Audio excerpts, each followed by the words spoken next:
In our headlines on this Wednesday, July 30th, here in South Korea, the administration's top economic delegation is in Washington, D.C. for talks over U.S. tariffs as South Korea seeks lower import duties for its exports into the American market. And presiding over yet another emergency economic meeting, President Lee Jae-myung shares a blueprint for growth based on promoting investments in strategic areas like AI and easing excessive penalties on corporate activities. Meanwhile, the International Monetary Fund lowers its growth outlook for the South Korean economy this year to 0.8% amid uncertainty within the global trade environment. We start over in Washington, D.C., where Economy and Finance Minister Koo Yun-cheol headed a meeting with U.S. Commerce Secretary Howard Lutnick. Our Pyun Ye-young starts us off. Deputy Prime Minister and Minister of Economy and Finance Koo Yun-cheol, Industry Minister Kim Jong-kwan, and Trade Minister Yeo Han-gu held talks in Washington, D.C. with U.S. Commerce Secretary Howard Lutnick on Tuesday local time. The talks lasted about 2 hours. Koo is in Washington aiming to finalize a tariff deal before the U.S. reciprocal tariffs on South Korea come into effect on August 1st. He immediately began talks with Secretary Lutnick, despite only his meeting with Treasury Secretary Besant on July 31st having been publicly disclosed. Upon landing, Koo has told reporters that Korea will explain its economic cooperation proposals clearly, especially in areas like shipbuilding. We'll explain economic cooperation projects between Korea and the U.S., including shipbuilding, which the U.S. is interested in. We'll make the case that forming an alliance with Korea brings major benefits to the U.S. as well. I believe their understanding of this has improved a lot. According to the Wall Street Journal, the U.S. side had urged South Korea to bring its best and final trade offer to the table during a recent meeting with Korea's industry and trade ministers in Scotland. Lutnick reportedly told Korean officials that they need to bring it all when meeting President Trump, who still wants to be convinced why a new deal with Korea is necessary, given that the U.S. has already struck trade agreements with the EU, Japan, and the U.K. With just 2 days left before the tariff decision, Foreign Minister Cho Hyun is also set to arrive in the U.S., bringing the scope of the Korea-U.S. talks into the diplomatic sphere. Cho is scheduled to meet with U.S. Secretary of State Marco Rubio the day after his arrival. Samsung Electronics Chairman Lee Jae-yong has also arrived in Washington and is expected to support the Korea-U.S. tariff negotiations from the sidelines. Pyun Ye-young, Arirang News. And trade talks between the U.S. and China over in Sweden came to a close this past Tuesday, with prospects of an extension in their truce on tariffs. Our Lee Seung-jae has details. Tensions in the global trade may be easing slightly as trade officials from the U.S. and China on Tuesday wrapped up 2 days of what they called constructive talks in Stockholm, aimed at avoiding the return of steep tariffs that could rattle the world economy. Both sides agreed to pursue a 90-day extension of their current tariff truce, which is set to expire on August 12th. No major breakthroughs were announced after the talks, but according to reports, the tone from both sides were notably more positive. While U.S. officials say it's up to President Donald Trump to decide whether to extend a trade truce, U.S. Treasury Secretary Scott Bessent shot down any prospects of the U.S. president rejecting an extension. Speaking from Air Force One on Tuesday, Trump said he'll soon be briefed on the 2-day talks, but added that Bessent felt very good about the meeting. Trump also confirmed plans for a possible summit with Chinese President Xi Jinping before the end of the year, adding that the Chinese leader wants to meet. Meanwhile, the U.S. is continuing trade talks with the European Union. U.S. Commerce Secretary Howard Lutnick said talks are still ongoing around trade and aluminum duties, as well as digital services, but a major sticking point is the pharmaceuticals. European officials are aiming to lock in a 15% cap on drug tariffs before Trump announces his own pharmaceutical policy, expected within 2 weeks. With the August 1st deadline fast approaching, the final decision rests with Trump as the U.S. and the European bloc look to avoid a major trade conflict. Lee Seung-jae, Arirang News. In his first overseas trip as Foreign Minister, Koo Yun-cheol paid a courtesy call on Japanese Prime Minister Shigeru Ishiba, reaffirming Seoul's commitment to expanding bilateral interactions. The Japanese Prime Minister welcomed Cho's call, urging for continued progress in bilateral ties and trilateral partnership with the U.S. Addressing members of the media, Cho, for his part, shared intentions to discuss the three-way cooperation upon his arrival in Washington, D.C. on Wednesday local time to meet with U.S. Secretary of State Marco Rubio. He also spoke of proposing partnership in AI as the third pillar of the Korea-U.S. collaboration, alongside their security alliance and free trade agreement. Tesla CEO Elon Musk says he had a video call with Samsung Electronics chairman Lee Jae-yong as well as senior leadership, confirming a recent announcement of collaboration. Taking to X, that is, this past Tuesday, Musk claimed the two companies are combining their respective strengths to deliver the best possible result. It was announced earlier this week that Samsung Electronics secured a $16.4 billion order from Tesla for AI chips. President Lee Jae-myung has pledged to set up a strategic fund to support investments in areas such as AI and renewable energy. Our Yoon Jung-min reports from the presidential office. The emergency meeting on economic affairs will shift to one seeking growth engines in the long term as the fully fledged new government takes shape. That was according to President Lee Jae-myung on Wednesday, as he presided over the third emergency economic meeting at his office, hinting at where the economy is headed for the next 5 years. 우리 국민 주권 정부는 실용적인 시장주의 정부가 될 것입니다. 성장의 기회와 동력을 만들기 위해서 기업을 또 기업 활동을 지원하고 격려하는 그런 정부가 될 것이라고. He promised to create a fund of over 100 trillion won, worth some $72 billion, which the people and corporations take part in to make investments in areas deemed strategically important, such as AI and renewable energy. The liberal-leaning leader also vowed to cut red tape to encourage businesses in Korea and launch another task force to revamp penalties too heavy on firms. 과도한 경제 형벌로 기업의 경영 활동이 위축되지 않도록 정부 내에 경제 형벌 합리화 TF도 곧바로 가동하도록 하겠습니다. 이번 정기 국회에서부터 본격적인 정비를 해서 1년 내 30% 정비 같은 명확한 목표를. He was pointing to a case where breach of trust is abused to place penalties too heavy on corporations, raising questions about whether it fits into a global standard. Another pillar for growth was on achieving balanced regional growth for a country where too much concentration on its capital area has often been cited as a factor that threatens the sustainability of the nation. He vowed to draw up rules and policies to make sure resources are used in an efficient way, noting as an example his consumption voucher policy that favors people living in rural areas over those in the capital. Also hinted at was aggressive belt-tightening in fiscal policy so that more funds can be used for key policies. With regard to next year's budget, President Lee ordered a bold restructuring of budgets that yield very little or are used routinely. Details of the new government's growth strategy will be unveiled in August, based on what was discussed on Wednesday, apparently taking into account not so favorable conditions, such as low growth and higher prices. Yoon Jung-min, Arirang News.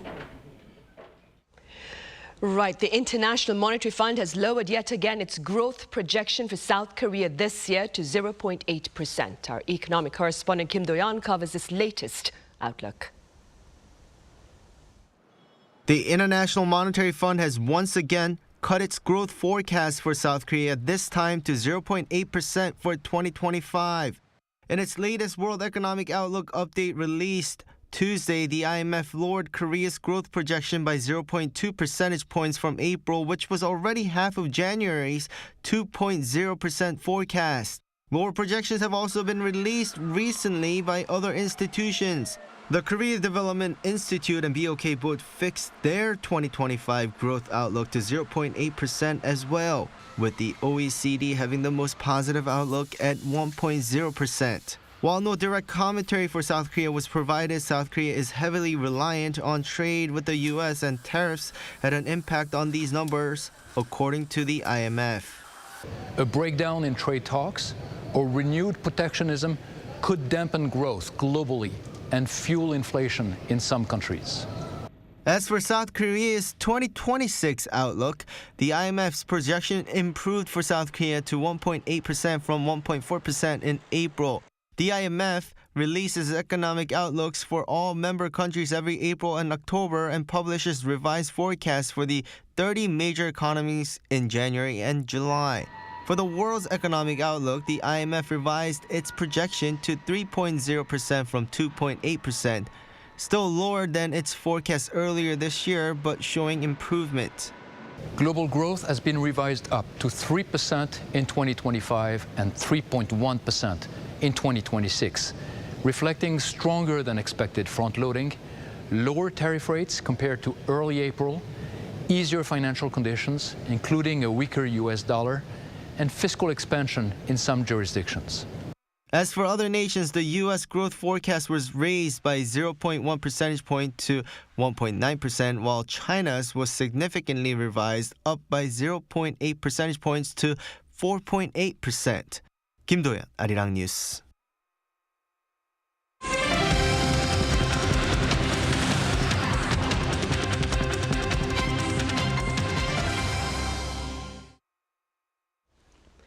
An 8.8 magnitude earthquake struck Russia's Far East early Wednesday, triggering tsunami warnings and evacuation orders across Pacific nations, including Japan. Centered on the Kamchatka Peninsula, the earthquake ranks as the sixth strongest ever recorded and generated tsunami waves of up to 4 meters high. A state of emergency was declared after tsunami waves struck the region, prompting the evacuation of nearly 300 residents. No casualties have been reported thus far. The U.S. tsunami warning system issued alerts for hazardous tsunami waves across parts of the Pacific, including Hawaii.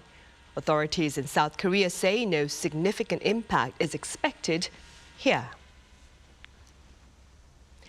The Trump administration remains open to dialogue with, quote, everyone for peace and prosperity. This is according to U.S. State Department spokesperson Tammy Bruce in response to questions by reporters on Tuesday regarding recent remarks by North Korea's Kim Yo-jong. The sister of the regime's leader, Kim Jong-un, suggested that talks between her brother and his U.S. counterpart, Donald Trump, may take place if Washington discards its demand for denuclearization. Up next, we take you for a walk down memory lane as one Korean War veteran recounts his experience of the past conflict here and his impression of South Korea today.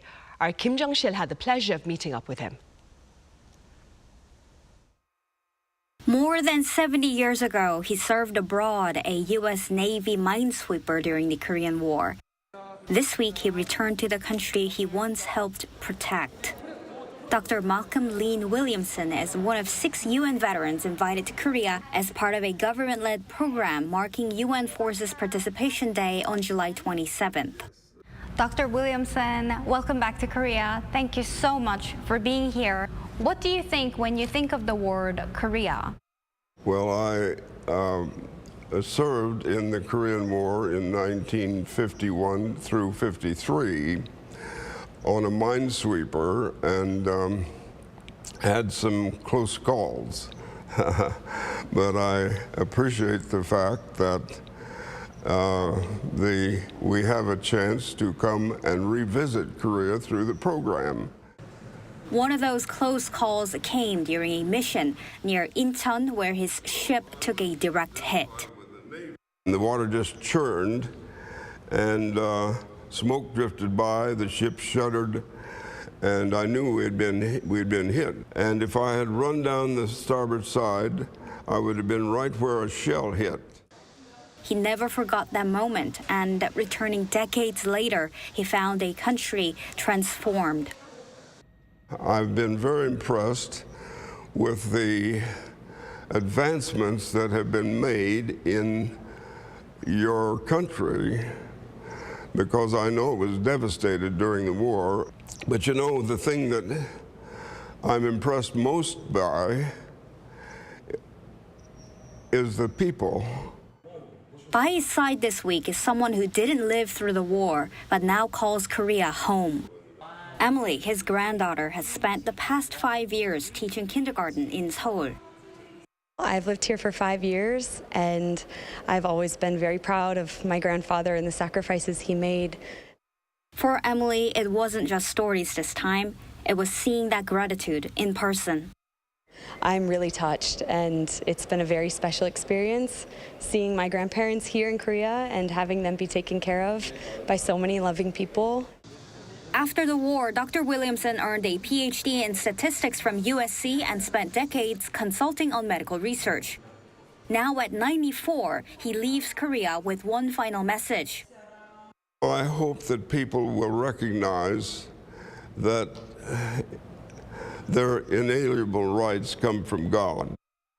A sailor, a grandfather, a man of science and of faith.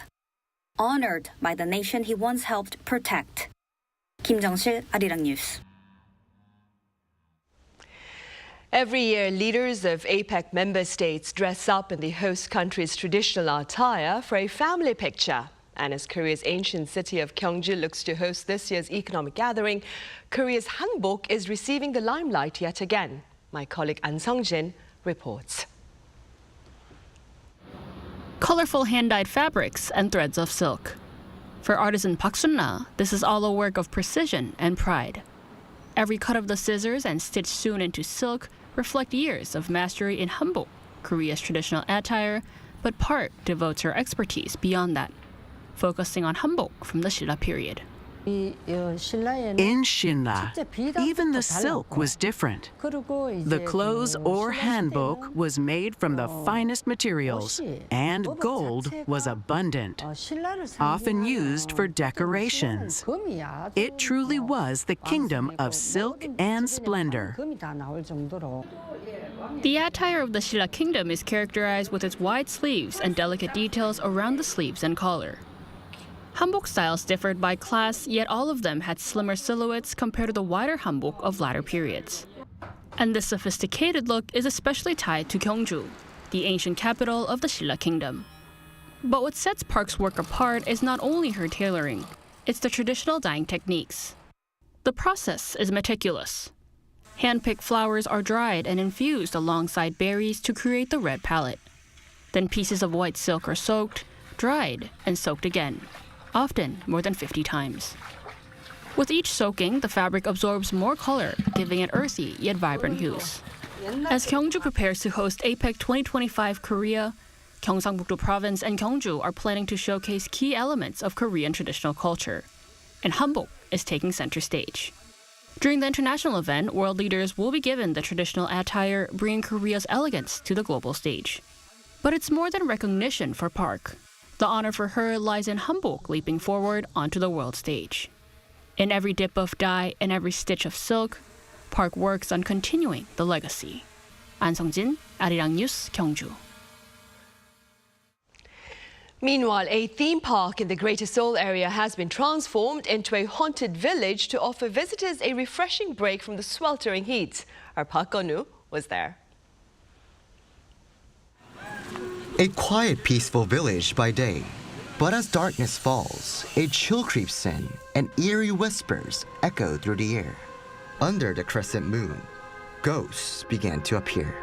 Summer may be the hottest season, but for many in Korea, it's also the coolest in a spooky kind of way. One popular destination is the Horror Village in the Dead of Night Festival, running until the end of August at the Korean folk village in Yongin in Gyeonggi-do Province. Korean ghosts are souls with unresolved sorrow, or han. They don't just scare you, but they carry a story, one they never got to finish. So what kind of sorrow are you holding on to? 결혼을 못한 채로 죽었어. From virgin ghosts to a local version of the Grim Reaper, these traditional Korean spirits send chills down visitors' spines, especially when they appear out of nowhere. It's been scorching hot lately, so I thought this horror experience might blow away the heat. I kept sweating and shivering. It's way different to watching movies. From haunted escape rooms to scream-filled walkthroughs, flashing red lights and scary sounds greet those who dare to enter. 나가. 이리 들어오는 거 아니야. 저쪽이야. 그래요? 잘못 들어왔어. Even the food gets creepy, including the bloody finger latte, topped with a broken finger-shaped cookie. Some restaurants are splattered with blood, with things appearing above visitors' heads. I thought it was a regular restaurant until I saw ghosts hanging above. I almost fell over in shock, but it's unique and fun. I was too scared to even feel the heat. The restrooms are also haunted, dimly lit up with red lights, with ghosts waiting for you, some appearing in the mirror. At the end of the night, visitors who turned into ghosts with costumes and painted faces competed with each other to see who was the scariest. It seems like a peaceful, happy ending. But beware, these ghosts will return with the next dark night until August 24th. So, for those looking for an experience of Korea's haunted summer nights, good luck. 박건우, Arirang News.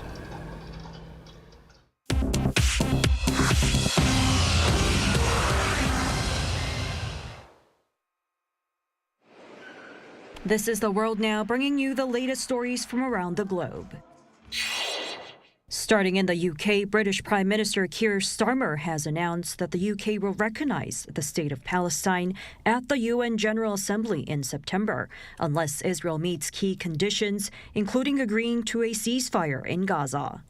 On Tuesday, following an emergency cabinet meeting, Starmer outlined the UK's conditional recognition of Palestine's statehood. He said recognition will be formalized in September unless Israel agrees to an immediate ceasefire in Gaza, pledges no annexation of the West Bank, allows full humanitarian access, and recommits to a viable two-state solution. Starmer reiterated that there is no equivalence between Israel and Hamas and reaffirmed demands on Hamas to release all hostages and disarm. However, Israel's government strongly rejected the announcement, calling it a reward for Hamas. Meanwhile, U.S. President Donald Trump, after meeting with Starmer in Scotland, stated that the recognition was not discussed during their talks. The UK's warning follows reports of a severe famine in Gaza and plans to airdrop aid into the enclave. In the United States, after 4 people died in a deadly shooting in Midtown Manhattan on Monday, investigators have been sent to Las Vegas, where the gunman who also shot himself lived, to learn more about the possible motive. Investigators who recovered a handwritten note say there were no links to terrorism or criminal organizations found. The note found on the body of 27-year-old Shane Devin Tamura said, "Study my brain, I'm sorry." It also claimed he suffered from CTE, a brain disease triggered by head injuries, and blamed the NFL for his condition despite having never played football professionally. Tamura, who had driven from Las Vegas, entered the lobby of a building housing the National Football League headquarters and major financial firms at around 6:30 p.m. on Monday with an assault-style rifle. The victims included an off-duty New York City police officer who was described as a New York hero. The incident marks the city's deadliest mass shooting in over 2 decades. Pope Leo XIV met over 1,000 Catholic influencers and digital missionaries from more than 140 countries at a Jubilee Mass in St. Peter's Basilica on Tuesday. The Pope addressed the young people in Spanish, English, and Italian, reiterating his call for an end to violence and the need to proclaim peace. He emphasized that digital missionaries are more essential than ever in spreading the message of peace. He also cautioned that while technology has become increasingly influential, creativity should not be used to undermine human dignity. At the 2025 India Couture Week in Delhi, Rohit Bal's design house unveiled the Cash Gold collection on Tuesday, marking a tribute to the late designer nearly 9 months after his death. The collection is rooted in Rohit Bal's lifelong bond with Kashmir, drawing on symbols of flowers and his signature motifs of lotus and peacocks. Bollywood actor Arjun Rampal closed the show wearing a black velvet sherwani detailed in silver embroidery. He paused midway on the ramp to honor his friend, saying legends never die. Choi Ji-hee, Arirang News.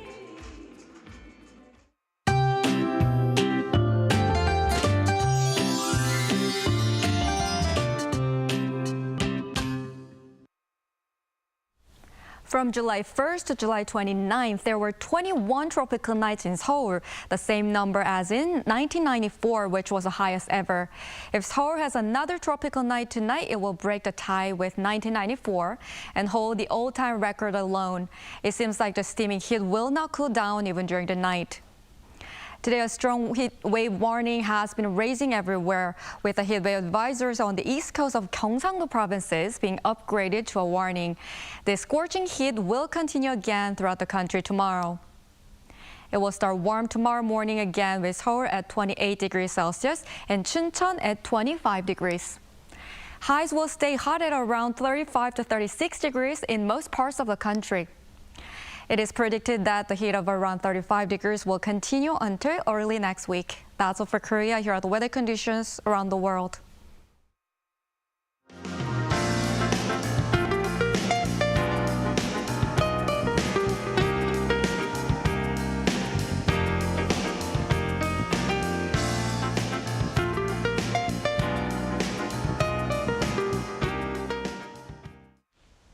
Those are the headlines at this hour here in South Korea. Coming up next is our daily panel session.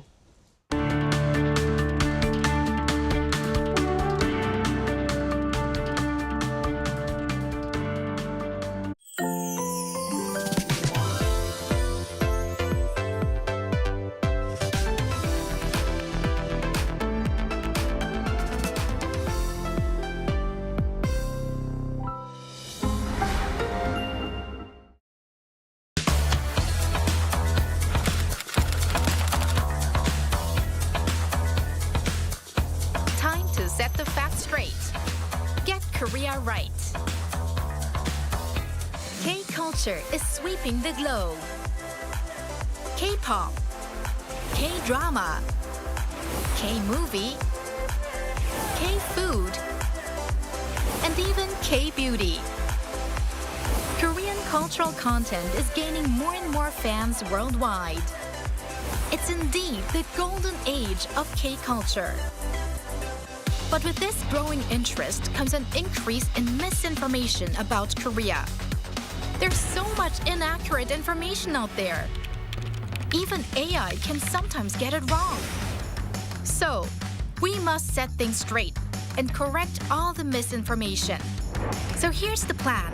The Voluntary Agency Network of Korea, Bank, and Arirang TV present the Get Korea Right project.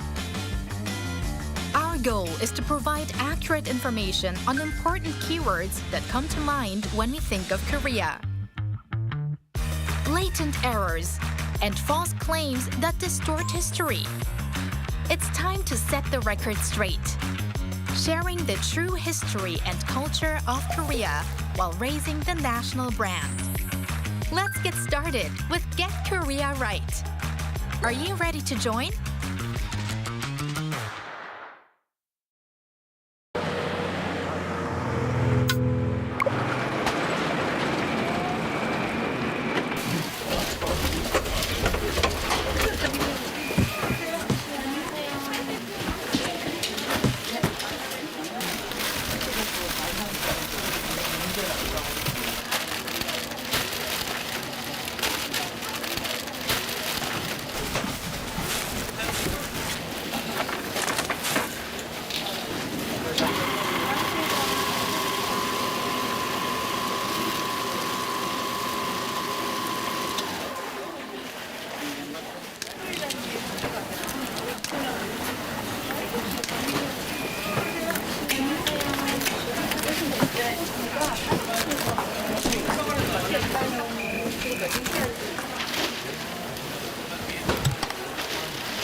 Change the way you start skincare.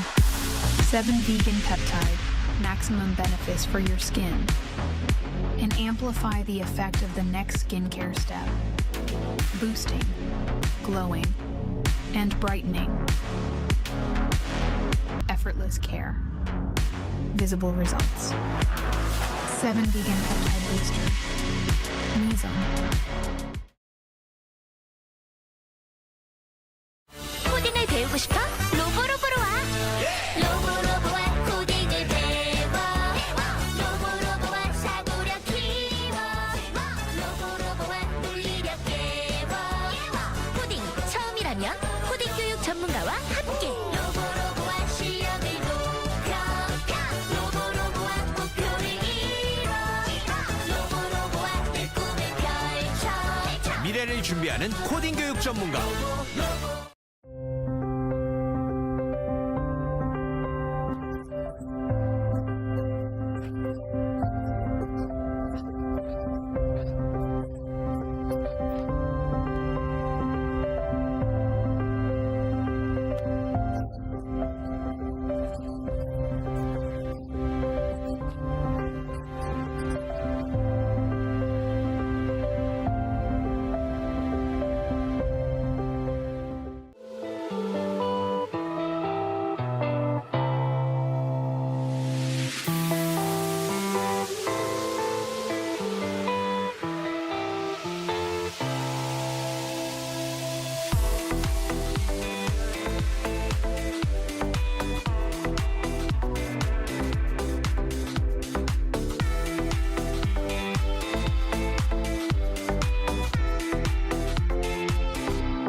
Is South Korea a cultural powerhouse? We answer this question and more on Press Perspective today.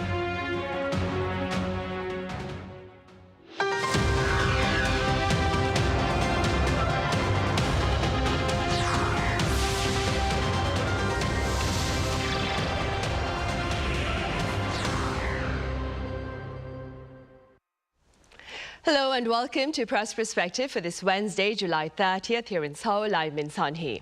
Critics say South Korea is indeed a cultural powerhouse, given the popularity of K-pop, K-movies and dramas, as well as K-snacks, if you will. For more on this, I have Chin Yu-young with the New York Times here in the studio. Yu-young, it's a pleasure to have you here. Hi, thank you for having me. I also have Jason Besheves at the Office of International Affairs from Hanyang University. Jason, it's been such a long time. Welcome back. Well, thanks for having me, Sunny. It's always great to be here to talk about K-content with you. Right, for sure. We'll start with you, Yu-young. The animation K-pop Demon Hunters continues to make international headlines. We've covered it quite a bit here in our panel discussion as well. And today I'd like to ask you what appears to be the focus of the foreign media coverage with regard to K-pop Demon Hunters. Right, so the recent animated film K-pop Demon Hunters has been widely covered in international media. Actually, earlier today, the platform announced that it became Netflix's most widely watched animated film ever. So largely, the media has been covering its popularity and its catchy soundtrack, which has ranked very high on music charts like Billboard and Spotify. But at a deeper level, a lot of the international media attention has been on the film's ability to incorporate Korean elements of Korean culture to a predominantly English-speaking and global audience. By now, many people all over the world have heard about K-pop, but not many people know about its huge fan culture or the relationship between boy bands and girl bands, or the relationship between groups with differing levels of seniority. So the film really incorporated all of these aspects in a really digestible way for the global audience.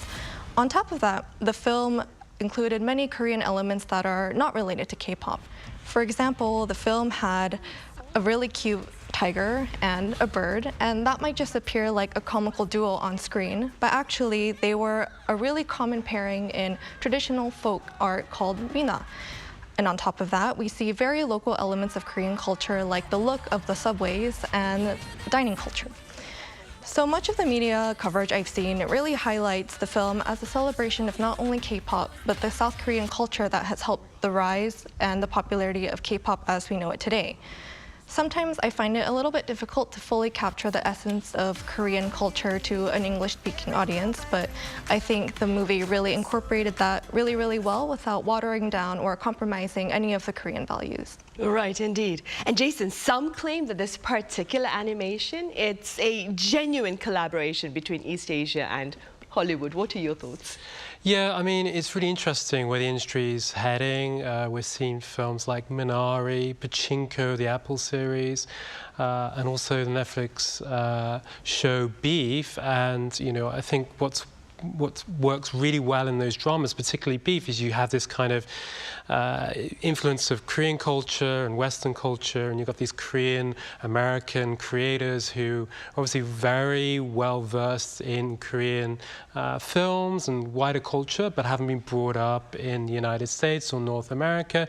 They're able to tackle these themes in a way that resonates with viewers globally. And I think K-pop Demon Hunters is a further example of that. I mean, it's really interesting, you know, looking at it in terms of the mythology, the Grim Reapers. You see that a lot in K content, right? You know, along with the gods and themes of life and death and the afterlife. And here you kind of see elements of that, but it's just done in a really different way through the prism of K-pop and fandom. And I think it just really captures the energy that the industry, you know, you can see on a daily basis how people are really behind K-pop and how it's one of the biggest drivers of the cultural industry. And I think the film captures all these different elements in a really kind of innovative, creative, lively way. And music is central to, you know, the film. And I think you've seen how music can really elevate a film, a movie or a series. And I think that's true of this particular animation as well. Without music, the animation wouldn't work in the same way. And so you have the story, you have the music, you have the visuals, you have the themes, and I think it just comes together in a really organic way. Right, against this backdrop of the rave reviews behind K-pop Demon Hunters, Young, you recently published a piece for the New York Times on South Korea's standing as a cultural powerhouse. Do tell us a bit about the background behind your story first. Sure. So for my work, I cover a really wide range of topics, from political crises like South Korea saw in December with the martial law, to the sport of bullfighting in Cheongdo, which is in the south of the peninsula.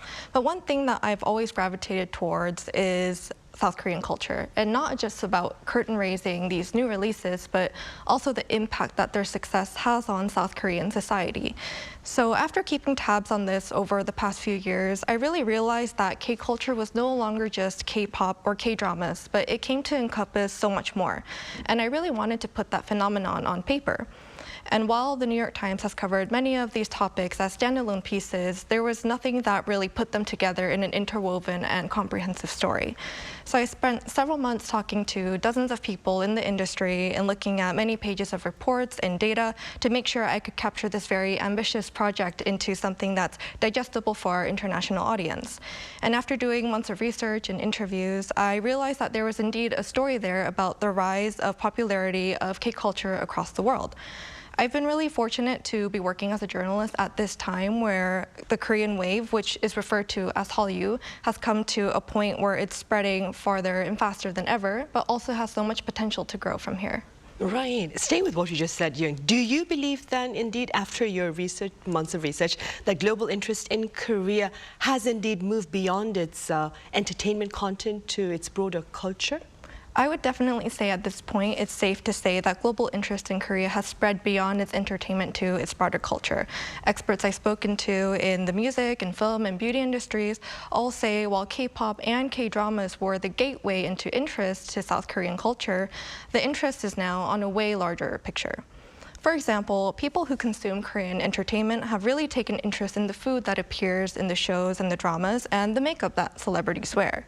For example, Korean celebrities are really known for their youthful and fresh makeup looks, and a lot of this is attributed to their really rigorous skincare routines, often referred to figuratively and literally as a 10-step routine.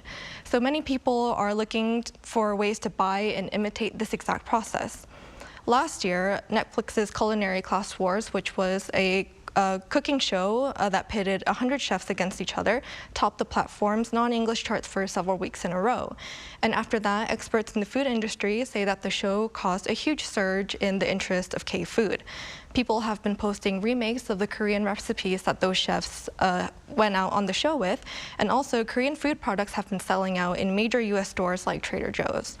Also, last year, author Han Gang won the nation's first Nobel Prize in Literature, which also led to an increased interest in the South Korean language. I have personally went abroad and seen many Korean language books at the forefront of the foreign language section, and also the Korean government has pushed to open more Korean language schools abroad as well. So there is still a really high interest in Korean content in the entertainment sector. I would still say that's very much considered the bread and butter of Korean culture, but it's really safe to say at this point that their success has led to an interest that goes beyond way that. Right, and with regard to the interest in the Korean language, Jason, there have been reports about the growing interest in Korean in the West and the reportedly slowing interest in Mandarin. That being said, Jason, do you suppose this particular reality with regard to the rising interest in Korean is perhaps a tangible indication of the power of soft diplomacy, would you say? Oh, absolutely. I think if we go back to the 1990s and look at how the culture industry was developed into the powerhouse that it is today, the Korean government, there were two administrations of Kim Yong-sam and Kim Dae-jung. They viewed the culture industry very, very differently. There was now it's been widely reported, but yeah, there was a presentation on the success of Jurassic Park, and that was a global hit in the early 1990s. And the Korean government realized the potential for, the Korean cultural industry as an industry generating revenue and also soft power. And so there was a tangible shift from trying to control the industry to try and support it. And so if we look at the developments over the last few years, we've seen the success of Parasite, a Korean film winning not just an Oscar, but a Best Picture, Academy Award, the most coveted prize in the world of cinema. We've seen Korean shows generate a huge amount of attention, albeit on platforms like Netflix. We've seen theatre and all aspects of the industry. We've seen K-pop, of course. Not only becoming a huge force, but being so popular that you're seeing American artists kind of clearly being influenced by K-pop artists. And some of the record labels in Korea, we're talking about Hybe, Big Hit, JYP, YG, SM. These record labels or companies are some of the biggest record companies in the world. And so, we see the success of something like K-pop Demon Hunters. And I think it really captures how far the Korean culture industry has come, in 2 decades. And every time I think it's kind of peaked, it just, hits another level, So with, Parasite, what can beat Parasite then? It's Squid Game, and then you've got other things that have come since then. We've obviously got BTS and Blackpink who continue to drive the K-pop industry. And I think looking back, I think government policy has played a big role in, how the industry has developed over the last few years. And we might talk a little bit about some of the challenges going forward. And I think, that's where government policy can help, where, the current film industry is currently at. Right, for sure. And before we touch upon that, earlier on you spoke about the interest in K-beauty products as well as its snacks. That being said, what more can you tell us about the broader commercial impact of the Korean wave? So the Korean wave has led to really big contributions to the South Korean economy. First off, success of shows like Squid Game led Netflix to pledge billions of dollars into South Korean creations. Also, the rise of demand in beauty and food products have led to record-level exports over the past few years. Food exports of agricultural products hit a record $2.48 billion in the first quarter of this year, which is up nearly 10% from the same time last year. Also, earlier this year, South Korea surpassed France in beauty exports and is now the world's 3rd largest beauty exporter in the world. Beauty products have been so popular overseas that people are now actually stockpiling these products before the U.S. Tariffs are set to hit on August 1st if a deal isn't reached before then. the past few years, there's been such a high demand in these beauty products that some beauty brands in South Korea are actually responding to this global demand and are creating new skin tones and formulas to be more compatible with skin tones with people all over the world and not just in South Korea. And although it might take a few months for these tariffs to actually hit consumer products if they are enacted on August 1st, we can definitely see the rise of K-culture having great impact on several fronts. Right. Jason, do you suppose the current interest in K-culture will be short-lived, or do you see this as a lasting phenomenon? Definitely not short-lived. I've been following Korean culture and content for 20 years, and I get asked that question all the time. And you know, I'm still here. I'm teaching about K content. So I've got a lot of students coming to Korea to learn about the industry. You know, kind of going back to an earlier point I made, it's been developing for 2 decades now. This industry is not going away. It's turned into one of the biggest culture industries in the world, and so it's still got some way to go. And it's not to say that there are no there are not any challenges that it faces, and we talk a bit about those. But clearly, there's a lot of interest, in K-pop, in K-films, in K-dramas, and you see that kind of manifest in the number of tourists that come into Korea, and the impact of Korean soft power. I sometimes compare Korea to the UK because the UK is a small country. I'm from the UK. And it doesn't have a big population. Korea doesn't have a big population either, but it punches above its weight when it comes to culture. And the UK has had a long history of investing in films and culture and the arts, and I think Korea's kind of followed that trajectory, albeit in a slightly different way. I mean, Korea's established its own studio system. It has the conglomerates that can finance its content, whereas the UK, that hasn't been possible. They're relying on American financing, but their film industry has been booming, albeit in a very different way compared to Korea's. But both countries, though, do have really vibrant culture industries. And as you've seen with the UK, that hasn't fizzled out, and the same thing won't happen with Korea. Right, fingers crossed for that. Young, what would you say has been the impact of the Korean wave within national borders? So first of all, we can visibly see the impact the Korean wave has had inside of South Korea. If you look around, there has been a lot of increased tourism to South Korea over the past few years. Last year, the nation welcomed around 16 million foreigners to the country, which was almost 50% increase from the year before that.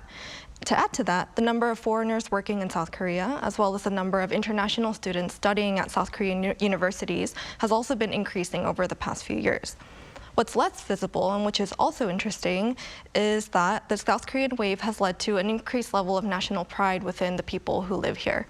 For example, as Korean food becomes popular overseas, both experienced and new chefs are able to revisit traditional South Korean cuisine instead of feeling the pressure to continue to modernize the food here or the pressure to learn other cuisines.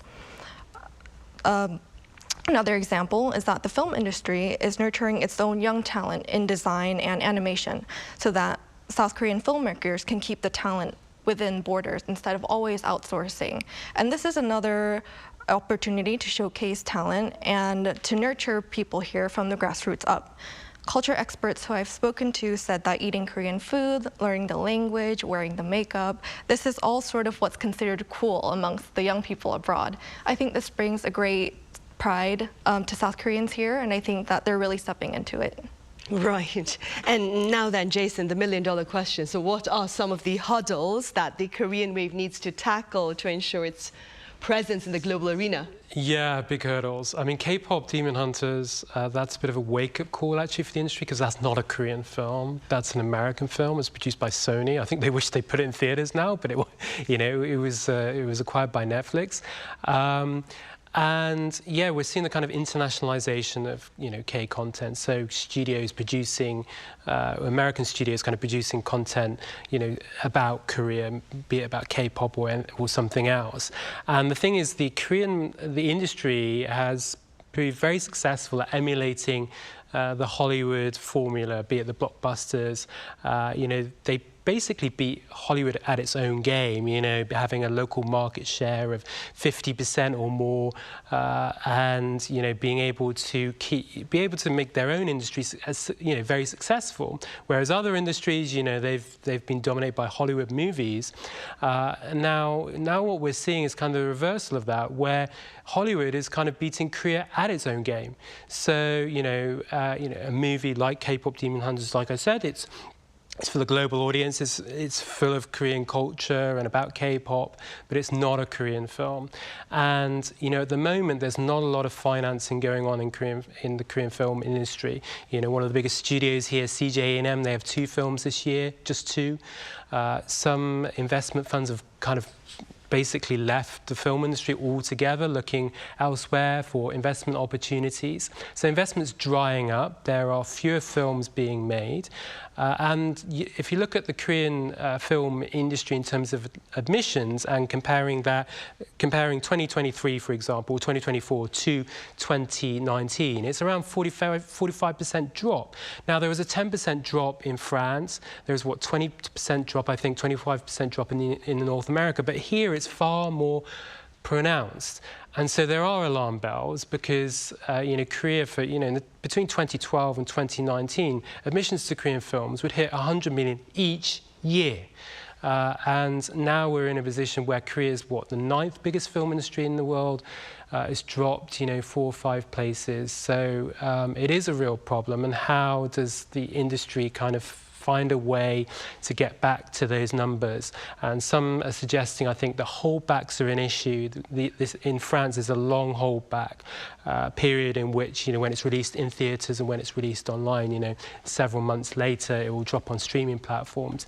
In Korea, that's not the case. And so I think the industry is having to work out where it is in post-COVID climate. It's not all bad news. Like, lower budget films are doing well. You know, 3 out of the 10 or 11 films that broke even in last year were budgeted under 10 billion won, so what's like $8 million. Personally, for me, you know, the films that I got really interested in when I started exploring Korean cinema, these were the lower budget films, not, you know, these local blockbusters, although I do enjoy them. And so, you know, and the Korean Film Council, they're supporting some of these kind of medium-sized budget films, I think around about 9 of them. And so we're seeing some directors making films, like Byung Young-ju, who haven't made films for a number of years. And so it's not all bad news, but the industry's in a really tough place right now. And so, you know, the Korean film industry has proved to be incredibly resilient, and it always seems to be in a crisis mode. But this is quite a difficult period it finds itself in, and I think over the next few years will dictate how, you know, the industry develops over the coming decade. Right, definitely something to think about then. Young, moving forward then, what's perhaps another aspect of the Korean culture that can serve to captivate the global audience, do you think? So one area that we've explored a little bit less, but it's also really captivating right now, is K-fashion and the influence of South Korean celebrities in the fashion world. We've seen many Korean celebrities become ambassadors for luxury global brands. For example, Jisoo from Blackpink is an ambassador for Dior, or Jin from BTS is an ambassador for Gucci. So we see a large presence in these luxury brands of Korean celebrities, and they're very much becoming influential in the global fashion industry. Now, on the flip side, we also see a rise of brands from Korea itself. International media outlets like Vogue have covered rising Korea brands like Arirang, Woo-young-mi, Anderson Bell, who have growing presences in the United States. Fashion platforms like Mushinsa are also offering the ability for U.S. consumers to purchase these brands overseas. And also, Mushinsa was actually the official designer for the Olympics when the athletes entered the opening and closing ceremonies. So we're also seeing the ability for Korean designers to showcase their talent on global stages like the Olympics. Also, the first season of Next in Fashion, which is a fashion designer competition show on Netflix, the first season, Min-ju Kim actually won that season. So we see a lot of promise and talent from South Korean fashion designers here. This is a super dynamic and exciting industry, and I'm looking to see what potential that industry brings in the future. Right, as are quite a number of people, I'm sure. All right, Young, thank you so much for your time and your thoughts today. And Jason, thank you very much for your insights. Oh, thank you for having me, as always. Right, well, that ends this edition of Press Perspective. Perspective. Thank you for watching. We return same time tomorrow with yet another session of our panel discussion.